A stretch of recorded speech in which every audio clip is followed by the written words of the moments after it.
ही श्रीधाम वृंदावन की एक गाथा है। प्रेम के कारण तब प्रभु की ललित लीलाएं हुई। एक संत थे श्री माधव दास जी, परम भागवत संत, एकांत में छुप कर रहते, लताओं में ब्रज की गुजारा करेंगे। राधा कृष्ण राधा कृष्ण राधा कृष्ण राधा कृष्ण, यही कीर्तन बस। भूख लगती तब उन लतिकाओं से बाहर आते, संतों का भोजन हो जाता, पंक्ति के बाद पत्तल जब फेंक दी जाती तब माधवदास जी निकलते, अपना मिट्टी का पात्र करवा लेकर पत्तल पर से शीत प्रसादी इकट्ठी करते। संतों की शीत प्रसादी इकट्ठी करते। मोहन और मोहन मस्तों के दिल का मिलता कुछ राज नहीं। संतों की शीत प्रसादी इकट्ठी करते, आश्चर्य, उसी से भगवान का भोग लगाते और फिर स्वयं प्रसाद पाते। नित्य का यही नियम। विधि निषेध से परे इस प्रेम की दशा की महिमा तो भगवान ही समझ सकते हैं।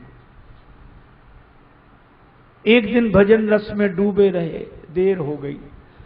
अब जब बहिर चेतना हुई तो भूख लगी, तो जल्दी जल्दी गए, संतों का शीत प्रसाद एकत्रित किया, करवा में रखा, पर आज भगवान को भोग लगाना भूल गए।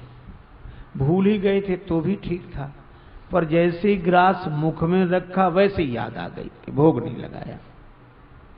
अब उनको लगा करी भगवान को भोग नहीं लगाया, तो मन में आया कि ग्रास निगल दें, निगलने की बजाय ग्रास उगल दें और मुख शुद्धि करके शेष जो बचा उससे भगवान को भोग लगा के फिर प्रसाद ग्रहण करें। तो भाव आया कि नहीं, उगलते हैं तो संतों के प्रसाद का अपमान होगा, उगलते हैं तो संतों के प्रसाद का अपमान, और निगलते हैं तो भगवान का भोग नहीं लगा। अब क्या करें, ऐसे ही बैठे, न निगलते बने न उगलते, आंखों में आंसू, कहें तो किससे कहें, एकांत में बैठे।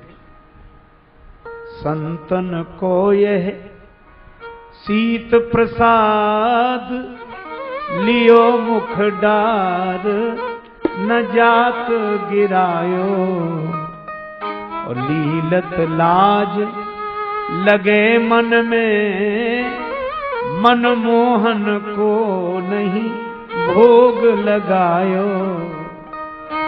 भई गति साप छछूंदर की, काह करूं कछु सोच न पायो।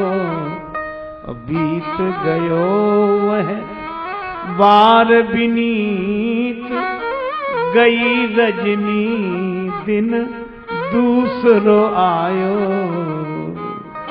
दिन भर बैठे रहे, रोते रहे, मुख में ग्रास, न निगले न उगले। किसी से मेरी मंजिल का पता पाया नहीं जाता, जहां मैं हूं फरिश्तों से वहां जाया नहीं जाता। मोहब्बत के लिए कुछ खास दिल मखसूस होते हैं, ये वो नगमा है जो हर साज पर गाया नहीं जाता। दिन भर बैठे रहे, रात भर बैठे रहे, रोते रहे, लेकिन इखलाक में जो दब जाए वो जेर नहीं होता, और ताकत पे जो इतराए वो शेर नहीं होता। और दरबार इलाही से मायूस न होए बंदे, देर तो होती है मगर अंधेर नहीं होता।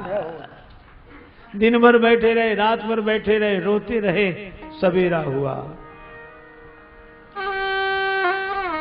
भगवान प्रकट हो गए और क्या बोले माधवदास जी से, माधव माधव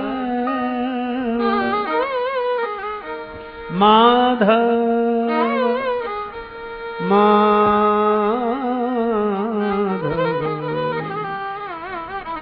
पास तुम्हारे